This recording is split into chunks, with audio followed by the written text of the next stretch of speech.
আসসালামু আলাইকুম। একাদশ ও দ্বাদশ শ্রেণীর হিসাব বিজ্ঞান দ্বিতীয় পত্রের অষ্টম অধ্যায় মজুদ পণ্যের হিসাব রক্ষণ পদ্ধতি, এই অধ্যায় নিয়ে আজকে আমরা আলোচনা করব। এই অধ্যায় থেকে যেখান থেকে সৃজনশীল আসতে পারে সেই টপিকগুলো নিয়ে আজকে আমরা আলোচনা করব। আসেন দেখা যাক। আপনাকে বলতে পারে ফিফো পদ্ধতিতে সমাপনী মজুদ পণ্য নির্ণয় করো, বলতে পারে ভারযুক্ত গড় ব্যয় পদ্ধতিতে সমাপনী মজুদ পণ্য নির্ণয় করো, বিক্রিত পণ্যের ব্যয় নির্ণয় করো, ঘাটতি নির্ণয় করো, সমাপনী মজুদ নির্ণয় করো, মোট ক্রয় অথবা নিট ক্রয় নির্ণয় করো। এই জিনিসগুলো আমি বোর্ড কোশ্চেন বিশ্লেষণ করে সব বোর্ডেই কম বেশি পেয়েছি, তো আমি এগুলোকে ভেরি ভেরি ইম্পর্টেন্ট বলবো। ওকে, আচ্ছা, এখন আমি প্রত্যেকটা পার্ট বাই পার্ট ক্লিয়ার করব। ওকে, আমি ক্লিয়ার করার পরে একটা সৃজনশীল সমাধান করে দেখাবো যেখানে প্রত্যেকটারই সমাধান পাবো আমরা। ওকে, তাহলে আসেন আমরা বুঝি। শুরুতেই আমরা ঘাটতি নির্ণয় করা শিখবো। ওকে, আচ্ছা, আমাদের অঙ্কে প্রারম্ভিক মজুদ পাওয়া যাবে। অঙ্কের মধ্যে কি পাওয়া যাবে? প্রারম্ভিক মজুদ পণ্য। এই প্রারম্ভিক মজুদ পণ্য জিনিসটা কি? আমরা বছরের শুরুতে যতটুকু পণ্য নিয়ে কাজ শুরু করি সেটাকে বলা হয় প্রারম্ভিক মজুদ পণ্য। এই প্রারম্ভিক মজুদ পণ্যটা 1 তারিখে পাওয়া যায়। কত তারিখে পাওয়া যায়? 1 তারিখে। আমরা অঙ্কের শুরুতে 1 তারিখে যেটা পাবো সেটাকে কি পণ্য বলা হবে? প্রারম্ভিক মজুদ পণ্য। আশা করি বুঝতে পেরেছেন। এই প্রারম্ভিক মজুদ পণ্যের সাথে আমি ক্রয় করব সেগুলা কি করব? যোগ করব। আচ্ছা, ক্রয় করার মধ্যে আমার পণ্যতে এরকমও হতে পারে যে নষ্ট, সেটা কি করব? আমি ফেরত দিব। সেই ক্রয় ফেরত গুলা কি করব? আমরা ক্রয়ের থেকে মাইনাস করে এক্সাক্ট অ্যামাউন্ট যেটা আসবে সেটা লিখবো। ওকে, তাহলে ক্রয় থেকে ক্রয় ফেরত মাইনাস করার পরে অ্যামাউন্টটা এখানে লিখবো। এখানে কিন্তু যতগুলো ক্রয় আছে সবগুলো আগে যোগ করব। ক্রয়গুলো যোগ করার পরে ফেরতটা মাইনাস করে তারপরে এক্সাক্ট অ্যামাউন্টটা এখানে নিব। তার থেকে বিক্রয় মাইনাস করব। কি করব? বিক্রয় মাইনাস করব।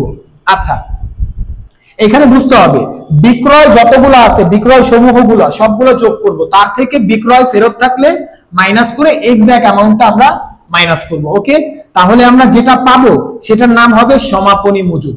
দেখেন, আমি এখানে বলেছি আপনাকে সমাপনী মজুদ বের করাও আপনাকে বলবে। তাহলে সমাপনী মজুদ বের করা আমরা শিখে গেলাম এই জায়গাটায়। ওকে, সমাপনী মজুদ যদি বের করতে বলে তাহলে এই থেকে এই পর্যন্ত কাজ করলেই আপনি সমাপনী মজুদ বের করা শিখে গেলেন। ওকে, আচ্ছা, তার থেকে অঙ্কের মধ্যে আবার একটা সমাপনী মজুদ পণ্য দেওয়া থাকবে 30 তারিখ অথবা 31 তারিখে। সমাপনী মজুদ জিনিসটা কি? আমরা ক্রয় বিক্রয় শেষে আমাদের কাছে যতটুকু পণ্য থেকে যায় মাসের শেষে ওইটাকে বলা হয় সমাপনী মজুদ পণ্য। ওকে, আচ্ছা, এই সমাপনী মজুদটাকে আমি বলছি যেটা আমাদের অঙ্কে পাবো সেটাকে বলবো প্রকৃত সমাপনী মজুদ। ওকে, হিসাব শেষে সেই প্রকৃত সমাপনী মজুদটা বাদ দেওয়ার পরে আমরা ঘাটতি পেয়ে যাব। ওকে, তাহলে এক্সাক্ট সমাপনী মজুদ আমি যেটা অঙ্ক করে পাবো সেটার থেকে কি বাদ দিব? প্রকৃত সমাপনী মজুদ। তাহলে আমি কি পাবো? ঘাটতি পেয়ে যাব। ধরেন উদাহরণস্বরূপ আমার সমাপনী মজুদ আসছে 500 একক, কিন্তু আমাকে অঙ্কের মধ্যে সমাপনী মজুদ দিয়ে রাখছে 400 একক। তাহলে প্রকৃত সমাপনী মজুদটা কি করতে হয়? বিয়োগ করতে হয়। তাহলে 100 একক কি আমার ঘাটতি। ওকে, আশা করতেছি এই ফরম্যাটটা বুঝতে পেরেছেন। তাহলে আমাদের ঘাটতি আর সমাপনী মজুদ বের করা শিখে গেলাম। আচ্ছা, এখন মোট ক্রয় আর নিট ক্রয়, এটা আমি মুখে বলে দেবো, আপনারা নোট করে নেন। মোট ক্রয় মানে ক্রয় যতগুলো আছে সবগুলো ক্রয় যোগ করব, ফেরত না, কিন্তু শুধু ক্রয়গুলো যোগ করে নিব। যতগুলো অঙ্কের মধ্যে ক্রয় পাবো, ধরেন 2 তারিখে, 5 তারিখে, 7 তারিখে শুধু ক্রয় করছে, ওই তারিখগুলোর ক্রয়গুলো যোগ করে দিব, তাহলে মোট ক্রয় হয়ে যাবে। এটা কম মার্কের জন্য বেশিরভাগ আসতে দেখা যায়। যদি বলে নিট ক্রয়, তাহলে ক্রয়ের থেকে ক্রয় ফেরত গুলা মাইনাস করব। ওকে, ক্রয়গুলো আগে যোগ করব, তার থেকে ফেরতটা মাইনাস করলে যে অ্যামাউন্টটা দাঁড়াবে সেটার নাম হচ্ছে নিট ক্রয়। আচ্ছা, যদি বলে মোট বিক্রয় তাহলে বিক্রয়গুলো যোগ করব, আর নেট বিক্রয় তাহলে বিক্রয় যোগ করে বিক্রয় ফেরতটা মাইনাস করব। আশা করি বুঝতে পেরেছেন। তাহলে এই জিনিসটা আমাদের কমপ্লিট। এখন এখানে ফিফো পদ্ধতিতে সমাপনী মজুদ নির্ণয় করো, ভারযুক্ত গড় ব্যয় পদ্ধতিতে সমাপনী মজুদ নির্ণয় করো, এটা আমরা একটা অঙ্কের মাধ্যমে সমাধান করব। আমরা এই অধ্যায়ের 2018 সালের ঢাকা, যশোর, সিলেট ও দিনাজপুর বোর্ড এই অঙ্কটি করব। অঙ্কটির নাম হচ্ছে মলয় লিমিটেড। আমরা আগে অঙ্কটি পড়ে দেখি। 1 তারিখে বলেছে প্রারম্ভিক উদ্ধৃত 400 একক 9 টাকা দরে। 4 তারিখে বলেছে 800 একক ক্রয়, ক্রয় 800 একক 10 টাকা দরে। 10 তারিখে বলেছে ইস্যু 800 একক, ইস্যু মানে হচ্ছে বিক্রয়। আচ্ছা 16 তারিখে বলেছে ক্রয় 1200 একক 12 টাকা দরে। 19 তারিখে বলেছে সরবরাহকারীকে ফেরত 20 একক, সরবরাহকারীকে ফেরত মানে হচ্ছে ক্রয় ফেরত, এটা আমরা মাথায় রাখবো। 25 তারিখে বলেছে ইস্যু 800 একক। 28 তারিখে বলেছে কারখানা থেকে ফেরত 200 একক। আচ্ছা কারখানা থেকে ফেরত মানে হচ্ছে বিক্রয় ফেরত, এটা আমরা মাথায় রাখবো। 31 তারিখে বলেছে ঘাটতি 200 একক। আচ্ছা আমরা অঙ্কটি সমাধান করব, সমাধান করলে বুঝতে পারবো। কত বলেছে মলয় লিমিটেডের মার্চ মাসের মোট ক্রয় নির্ণয় করো। এখন আমরা ক নাম্বার প্রশ্নটি সমাধান করব। আচ্ছা আমি আপনাদেরকে বলেছিলাম মোট ক্রয় মানে হচ্ছে ক্রয়গুলো যোগ করা, ঠিক আছে, ক্রয়গুলো যতগুলো ক্রয় আছে সবগুলো আমরা যোগ করে দিলেই মোট ক্রয়ের অ্যান্সার শেষ। আচ্ছা তাহলে দেখেন তো 4 তারিখে একটা ক্রয় আছে আর 16 তারিখে একটা ক্রয় আছে, এই দুইটা যোগ করে দিলেই হবে। তাহলে মার্চ 4 তারিখ ক্রয় 800 একক কয় টাকা দরে? 10 টাকা দরে। আচ্ছা তাহলে আমরা গুণ করে দেখি কত আসে। 800 ইন্টু 10, 8000 টাকা। কত আসলো? 8000 টাকা। আচ্ছা তারপর আবার 16 তারিখে ক্রয় করছে, মার্চের 16 তারিখ, তাই না? ক্রয় কত একক ক্রয় করছে মার্চের 16 তারিখ? 1200 একক ক্রয় করছে। 1200 কয় টাকা দরে? 12 টাকা দরে। তাহলে কত আসে? 1200 ইন্টু 12, 14400। 14400 এবার যোগ করে দিই আমরা। আচ্ছা 800 একক আর 1200 একক কত হয়? 2000 একক। আচ্ছা একক মানে হচ্ছে কয়টা পণ্য আছে আপনার কাছে, আর দর মানে হচ্ছে তার দাম, এক একটার দাম, আর মোট হচ্ছে এই দুইটা গুণ করলে মোট টাকা কত আসতেছে। তাহলে 8000 আর 14000 কত হয়? 8000 আর 14000 হচ্ছে এখানে 22000, 22400। তাহলে 22400। আচ্ছা আশা করতেছি বুঝতে পেরেছেন। এখন আমরা এই প্রশ্নের গ নাম্বার প্রশ্নটি আগে সমাধান করব, তাহলে আমাদের অঙ্ক বুঝতে সহজ হবে। কারণ গ নাম্বারটা যদি আমরা না বুঝি আগেই খ নাম্বারটা বুঝতে পারবো না। ওকে আচ্ছা আসেন আমরা গ নাম্বারটা আগে বুঝি। গ নাম্বারে বলেছে এখানে ফিফো পদ্ধতিতে মাল খতিয়ান প্রস্তুত করো। আচ্ছা ফিফো জিনিসটা কি? ফিফো মানে হচ্ছে first in first out. F A FIFO, F A first, আইতে ইন, এফ এ ফার্স্ট, ওতে আউট। তাহলে ফার্স্ট ইন ফার্স্ট আউট মানে কি? বাংলা আগে আসে আগে যায়। আমার আগের পণ্যটা আগে বিক্রি করতে হবে।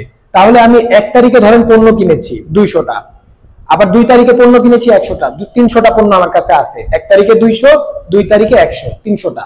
এখন 4 তারিখে আমি বিক্রি করব ধরেন 150 পণ্য। ওকে তাহলে আমাকে আগে আগের পণ্যটা আগে সেল করতে হবে। ওই যে 200টা যে পণ্যটা ছিল ওই 200 পণ্য আগে সেল করতে হবে, তারপর পরের পণ্য আমি নিব। ওকে আচ্ছা আমি অঙ্ক করলে আপনারা ইজিলি বুঝতে পারবেন। দেখেন এই অধ্যায়ের বক্সটা আগে বুঝতে হবে। এই অধ্যায়ের এই বক্সটাই সবসময় কাজে লাগবে আপনার, ভারযুক্ত করেন আর ফিফো করেন। দেখেন প্রথমে তারিখের ঘর দিবেন, তারপর 3টা ঘর রাখবেন। ওকে বড় করে 3টা ঘর রাখবেন। এখানে একটা ঘর হবে ক্রয়, একটা ঘর হবে বিক্রয়, আরেকটা ঘর হবে সমাপনী মজুদ। ওকে আচ্ছা এইগুলো ঘরের মধ্যে আবার 3টা করে ঘর হবে। কয়টা করে ঘর হবে? 3টা করে ঘর হবে। ওকে এগুলা ঘরের মধ্যে আবার কয়টা করে ঘর হবে? 3টা করে ঘর হবে। আচ্ছা নামগুলা কি হবে? একক, দর, মোট। একক, দর, মোট, একক, দর, মোট, অর্থাৎ সবগুলাই সেম। ওকে একক মানে কি? কয়টা পণ্য আপনি কিনেছেন।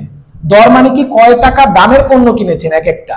আর মোট কি? 2টা গুণ করে মোটটা হয়। ওকে আচ্ছা আশা করি বুঝতে পেরেছেন। এখন আমরা অঙ্কের সমাধানে চলে যাই।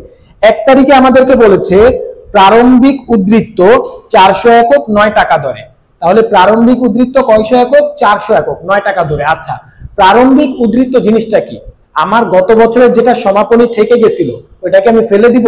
ওইটাকেই আমি প্রারম্ভিক হিসেবে নিয়ে কাজ শুরু করতেছি। ওকে, আচ্ছা, এটা কিন্তু কারখানায় থাকে, ওকে, আমাদের গুদাম ঘরে থাকে। আচ্ছা, আমরা এই যে সমাপনী মজুত পণ্য, এটাকে কারখানা মনে করবো বা গুদাম ঘর মনে করবো, তাহলে আমাদের জন্য অঙ্ক করতে ইজি হবে। ওকে, কারখানা মনে করব। তাহলে 1 তারিখের যে প্রারম্ভিক উদ্ধৃত, এটা কিন্তু অলরেডি আমার কারখানায় আছে। ওকে, তাহলে সবসময় এটা কোন ঘরে কাজ করব? সমাপনী মজুদের ঘরে। তাহলে কত একক? 400 একক। কয় টাকা দরে? 9 টাকা দরে। তাহলে কত আসতেছে? 400 ইন্টু 9, 3600। ওকে, 3600 লিখে ফেললাম। ওকে, আচ্ছা, এখন 4 তারিখে আবার কি বলেছে? 800 ক্রয় 810 টাকা দরে, তাই না? আচ্ছা, ক্রয় 810 টাকা দরে, তাহলে 800 ইন্টু 10 কত? 8000। আচ্ছা, ক্রয় করলে ক্রয়ের ঘরে লিখবো। তাহলে 4 তারিখে 800 একক ক্রয় করছে 10 টাকা দরে 8000 টাকা, লিখে ফেলি। আচ্ছা, এখন সিস্টেমটা কি? আপনি আগের যে পণ্যটা কিনেছেন এটা কয় টাকা দামের ছিল? 9 টাকা। এখন পণ্য কিনছেন কয় টাকা দামের? 10 টাকা দামের। তাহলে দেখেন তো দুইটাকে দুই দাম না? দুই দামে, দুই সিরিয়ালে লিখবো। ওকে, প্রথমে আগেরটা আগে নামাবো। 400 একক 9 টাকা দরে 3600। এখন কত কিনছেন? 800 নতুন করে, তাহলে এটা এদিকে লেখেন 800 একক 10 টাকা দরে কত? 8000। ওকে, এভাবে সিরিয়ালি, নতুন কিনলে সিরিয়ালি সাজাবেন যদি আলাদা দামের হয়। ওকে, আর একই দামের হলে যোগ করে লিখতে পারবেন আপনি, তখন সমস্যা নেই। আচ্ছা, এখন কি বলছে? বলছে 10 তারিখে ইস্যু 800 একক। ইস্যু মানে বিক্রয়, ইস্যু মানে কি? বিক্রয়। তাহলে আমি যে বিক্রি করব 800 একক, দেখেন তো আমার প্রথম সিরিয়ালে কয়টা পণ্য আছে? আমি ফিফো মেথড যেহেতু ফলো করতেছি, ফিফো মানে কি? আগে আসে আগে যায়, মানে আগের পণ্যটা আগে বিক্রি করতে হবে। তাহলে আগের পণ্য কত? এই যে 9 টাকা দামেরটা 400, তাহলে আমি 800 সেল করব। আগে 400 সেল করে নিই। এই যে বিক্রয়ের ঘরে 400 কয় টাকা করে? 9 টাকা করে, কত আসে? 3600। এখন আমি এই 800 থেকে 400 বিক্রি করব, কারণ আমার 800 বিক্রি করতে হবে। তাহলে এখানে 800 থেকে 400 বিক্রি করব। তাহলে কয় টাকা দামের এটা? 10 টাকা দামের। তাহলে কত আসবে? 4000। দেখেন তো, আপনি 800 বিক্রি করছেন, এইখান থেকে 400 আগে বিক্রি করলেন, কারণ আগে আসে আগে যায়, আগের পণ্যটা আগে বিক্রি করলেন। তারপর আর 400 দেওয়া বাকি, এইখান থেকে আরো 400 বিক্রি করলেন। ওকে, 10 টাকা ধরে 4000। যেমন উদাহরণস্বরূপ আমাদের কাছে অনেকে পণ্য কিনতে আসে, আমাদের কাছে ধরেন আমাকে বললো যে আমাকে 50 টাকা দামের সাবানটা দেন। ওকে, এখন আমি বললাম 50 টাকা দামের সাবান তো আমার কাছে 400 পিস আছে, ওনার লাগবে 800 পিস। তাহলে আমি বললাম আপনার কাছে আরো কিছু সাবান আছে, এগুলা হইতেছে 10 টাকা দামের, ঠিক আছে, ওইখানে 800 সাবান আছে, ওইখান থেকে দিয়ে দিই। বললো হ্যাঁ, আমার যেহেতু লাগবে আপনি ওইখান থেকে দিয়ে দেন, এরকম আর কি সিস্টেমটা। ওকে, তাহলে এখান থেকে আমি যদি আরো 400 দিয়ে দিই, থাকে কয়টা? 400। কারখানাতে থাকবে কয়টা? 400। কয় টাকা দামের? 10 টাকা দামেরটা থাকবে। তাহলে কত টাকা থাকবে? 4000 টাকা থাকবে। আশা করতেছি বুঝতে পারছেন। আচ্ছা, এখন আমাদের এইখানে দেখেন তো, আমরা 10 তারিখ পর্যন্ত করে ফেলেছি। আচ্ছা, এখন আমাদের 16 তারিখ। 16 তারিখ আবার কি বলেছে? ক্রয় 1200 একক 12 টাকা দামের। আচ্ছা, তাহলে ক্রয় করলে ক্রয়ের ঘরে লিখি 1200 একক 12 টাকা দামের। তাহলে কত আসে? আপনারা গুণ করে ফেলেন। 1200 একক 12 টাকা দামের 14400 আসবে, 14400। তাহলে আমরা আগের পণ্যটা আগে নামাই। 410 টাকা 4000। এখন নতুন আসছে কত? 1200। তাহলে 1200 কয় টাকা দামের? 12 টাকা দামের, কত হইল? 14400। আচ্ছা, এখন 19 তারিখ। 19 তারিখে কি বলছে? সরবরাহকারীকে ফেরত। মনে রাখবেন, সরবরাহকারীকে ফেরত মানে ক্রয় ফেরত। আর ক্রয় ফেরত করলে কি আমার কাছে পণ্যটা থাকে? বলতে পারবেন? দেখেন, আমি ক্রয় করেছিলাম, তাহলে তখন আমার কি কারখানায় পণ্যটা বেড়েছিল, ক্রয় করে আনছি মানে কি কারখানায় বাড়বে। এখন সেটা নষ্ট হওয়ার কারণে আবার ফেরত দিয়ে দিছি, তাহলে কারখানা থেকে চলে যাবে। আর এখানে আমরা বিক্রি করলেই কারখানা থেকে চলে যায়। তাহলে ক্রয় ফেরতের কাজ কোথায় করব? বিক্রয়ের ঘরে। মাথায় রেখে, ক্রয় ফেরতের কাজ কোথায় করব? বিক্রয়ের ঘরে। আর বিক্রয় ফেরতের কাজ উল্টা, ক্রয়ের ঘরে করব। এটা মাথায় রাখবেন। ক্রয় ফেরতের কাজ কোথায় করতে হয়? বিক্রয়ের ঘরে। বিক্রয় ফেরতের কাজ ক্রয়ের ঘরে। তাহলে কত ফেরত আসছে আমার? 200 একক ফেরত। আচ্ছা 200 একক। এখন দেখেন তো আমার এখানে কি তারিখ দেওয়া আছে, কত তারিখেরটা ফেরত আসছে? নাই কিন্তু। যখন তারিখ দেওয়া থাকবে না, শেষ যেটা ক্রয় করছি যত টাকা দামের ছিল সেই টাকাটা নিব আমরা। ওকে, তাহলে শেষ ক্রয় করছিলাম কত টাকা করে? 12 টাকা করে, এই টাকাটা নিব। তাহলে আমার কত? 200 একক ফেরত। লিখি 200। কোন টাকাটা ধরবো আমরা? এখানে তো 10 টাকার একটা আছে, 12 টাকার একটা আছে, অবশ্যই আমরা 12 টাকাটা ধরবো। ওকে, কারণ শেষ ক্রয় করছি কত টাকা? 12 টাকা। 12 টাকা। তাহলে আমরা গুণ করি, 200 ইন্টু 12, 2400। 2400। তাহলে আমাদের, আমি একবার যে আপনাদের বুঝালাম ক্রয় ফেরত মানে কি কারখানা থেকে চলে যায়। যদি চলে যায় তাহলে কয় টাকা দামেরটা চলে গেছে? এই যে 12 টাকা দামেরটা। তাইলে 200 যদি চলে যায় 1200 থেকে 1000 থাকবে, তাহলে নিচে থাকতেছে কত? 1000, 12 টাকা দামের। তাহলে কত হইতেছে? 12000। আর উপরেরটা তো উপরের মতোই থাকবে, ওটার তো কোনো আমরা কাজ করিনি। তাহলে 4000। আচ্ছা এখন 25 তারিখ করব আমরা। কত তারিখ? 25 তারিখ। 25 তারিখে ইস্যু করেছে 800 একক। ওকে, আচ্ছা ইস্যু যে করব, দেখেন প্রথম সিরিয়ালে আমার পণ্য আছে 10 টাকা দামের, তারপরে সিরিয়ালে 12 টাকা দামের। তাহলে আগে কি 10 টাকা দামেরটা আগেরটা আগে বিক্রি করতে হবে। ওকে, আচ্ছা তাহলে আমি কত একক বিক্রি করব? আমি বিক্রি করব হচ্ছে 800 একক। তাহলে আগে 400 বিক্রি করি। 400, 10 টাকা করে 4000। তারপর আরো কত বিক্রি করব? এখান থেকে এই নিচের সিরিয়াল থেকে আরো 400 বিক্রি করব। কয় টাকা দামের? 12 টাকা দামের। তাহলে কত হবে?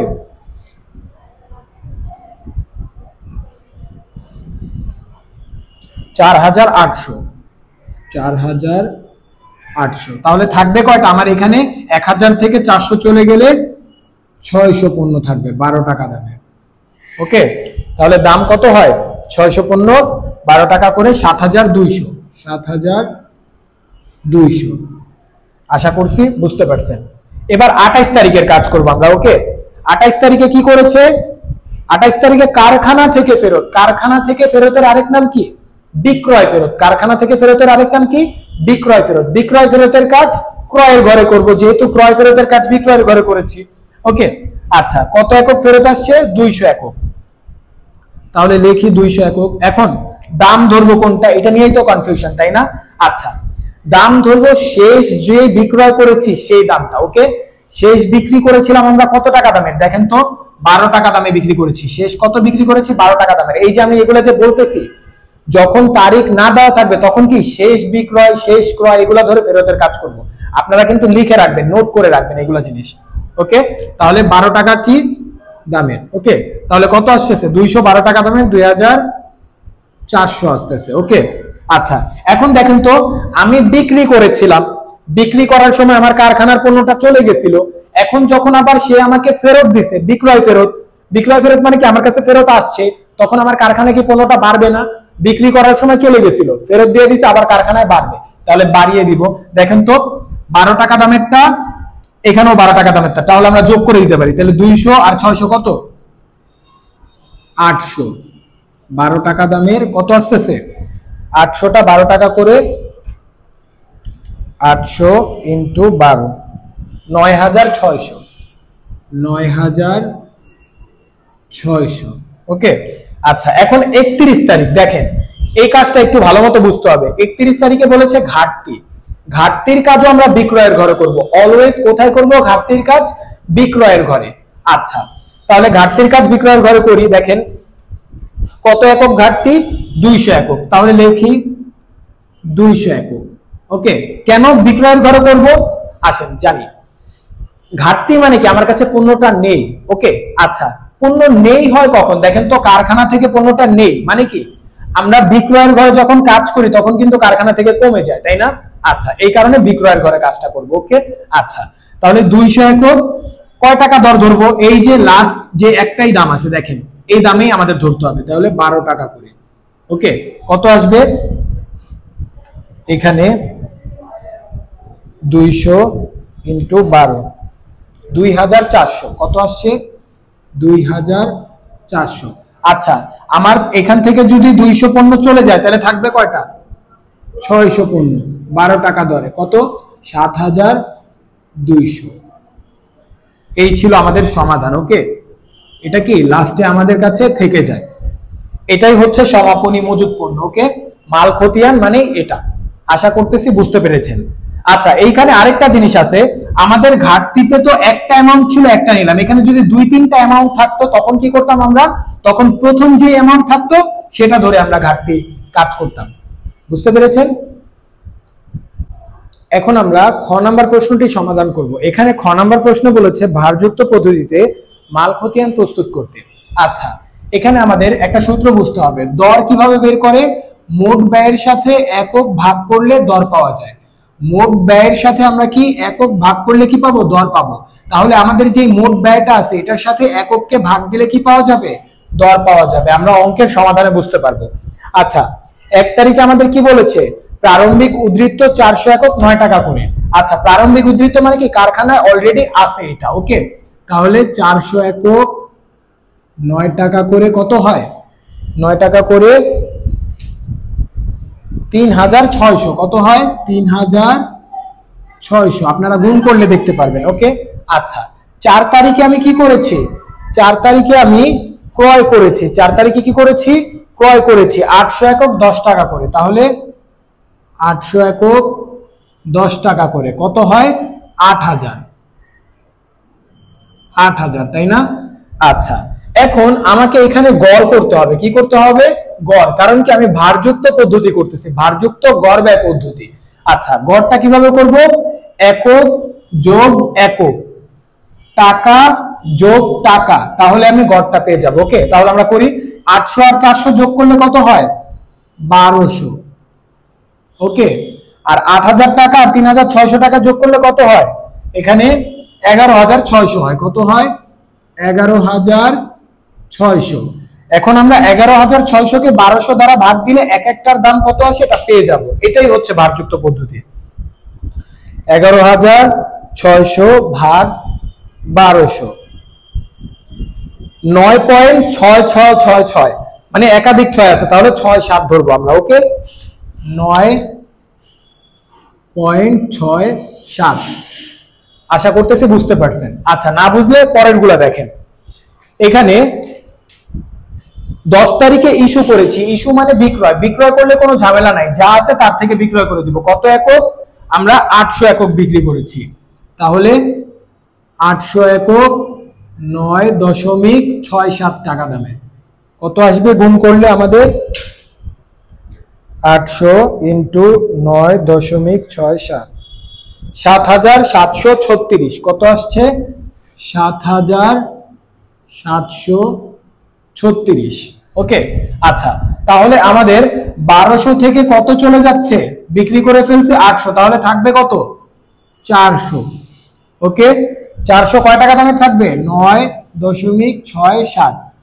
তাহলে আমরা গুণ করি। 400 ইন্টু 9.67, 3868। 3800 কত? 68। আচ্ছা, এখন এখানে আমাদের 16 তারিখে কি বলেছে? 16 তারিখে বলেছে ক্রয় 1200 একক 12 টাকা করে। তাহলে ক্রয়ের ঘরে 1200 একক 12 টাকা করে কত আসে? 1200 একক 12 টাকা করে দেখি। 1200 একক ইন্টু 12 টাকা ধরে 14400। 14400। এখন এই যে ক্রয় করলে একটু ঝামেলা লাগবে। কি করতে হবে? গড় করতে হবে। তাহলে আগের পণ্য ছিল কত? 400, এখন আসছে কত? 1200। তাহলে 400 আর 1200 কত হয়? 1600। ওকে, আগের টাকা কত ছিল? 3868, এখন আসছে কত? 14400। যোগ করি। 3868 যোগ 14400, 18268। কত? 18268। ওকে, এখন আমরা এই মোট টাকাকে একক দ্বারা ভাগ করলে দর পেয়ে যাব। এই যে এই সূত্রটা। ওকে, দর কিভাবে পাই? মোট টাকা কত? 18268 ভাগ 1600, তাহলে 11.417, মানে 42। 4 2। ওকে, আচ্ছা এখন আমরা একটু দেখি এখন কি করছে 19 তারিখ। 19 তারিখে কি করছে? সরবরাহকারীকে ফেরত। সরবরাহকারীকে ফেরতের আরেক নাম কি? ক্রয় ফেরত। ওকে, সরবরাহকারীকে ফেরতের আরেক নাম কি? ক্রয় ফেরত। ক্রয় ফেরতের কাজ কোথায় করতে হয় আমরা একটু আগে দেখে আসছি, বিক্রয়ের ঘরে। তাহলে কত একক ফেরত আসছে? 200 একক। তাহলে লিখি 200 একক। এখন টাকা কোনটা ধরবো? এটা ধরবো না, এটা ধরবো না। শেষ কবে ক্রয় করেছিলাম দেখেন তো, এই যে 16 তারিখে। কয় টাকা ধরে? 12 টাকা ধরে। শেষ ক্রয়টা ধরবো। ওকে, যদি তারিখ না দেওয়া থাকে যে কত তারিখেরটা ফেরত আসছে, তখন এভাবে ধরে নিব। তাহলে 12। ওকে, 12 টাকা দিয়ে গুণ দেই, 200 × 12, 2400। 2400। আচ্ছা, এখন এইখানে একটু কাজ আছে। আপনারা যদি 1600 থেকে 200 মাইনাস করেন, ওকে, এভাবে গুণ করে বসা দেন, তাহলে কিন্তু মিলবে না অঙ্কটা। ওকে, কি করতে হবে? এই একক থেকে এককটা মাইনাস করব, টাকা থেকে টাকাটা মাইনাস করব, তাহলে আমাদের অঙ্কটা মিলবে, তাছাড়া কিন্তু মিলবে না হিসাব। ওকে, তাহলে একক থেকে একক কত? 1400 থাকে মাইনাস করলে। আচ্ছা, টাকা কত? 18268। এখান থেকে 2400 মাইনাস করব, 18268 মাইনাস 2400, 15868 আসে। 15868। ওকে, এখন এটার সাথে এটাকে ভাগ দিলে দর পেয়ে যাব আমি। 15868 ভাগ 1400, 11.334, মানে 33, 11.33। ওকে, আচ্ছা এখন আমরা কি করব? 25 তারিখ। 25 তারিখে কি করেছে? ইস্যু করেছে 800 একক। তাহলে ইস্যু করলে তো কোনো কাজ নাই, এখান থেকে ইস্যু করে দিব, ঝামেলা নাই। 800 একক 11.33 গুণ করে দেই, 800 × 11.33, 9064। 9064। ওকে, তাহলে থাকে কয়টা? 800 চলে গেলে 1400 থেকে 800 চলে গেলে থাকে কত? 600 একক, 11.33 টাকা দামে। ওকে, তাহলে আমরা গুণ করি, 11.33 ইন্টু কত? 600, 6798। 6798। ওকে, আচ্ছা এখন কত তারিখ? 28 তারিখ। 28 তারিখে কি বলেছে আমরা দেখি, কারখানা থেকে ফেরত। কারখানা থেকে ফেরতের আরেক নাম কি? বিক্রয় ফেরত। ওকে, আচ্ছা বিক্রয় ফেরতের কাজ কোথায় করব? ক্রয়ের ঘরে। কত? 200 একক।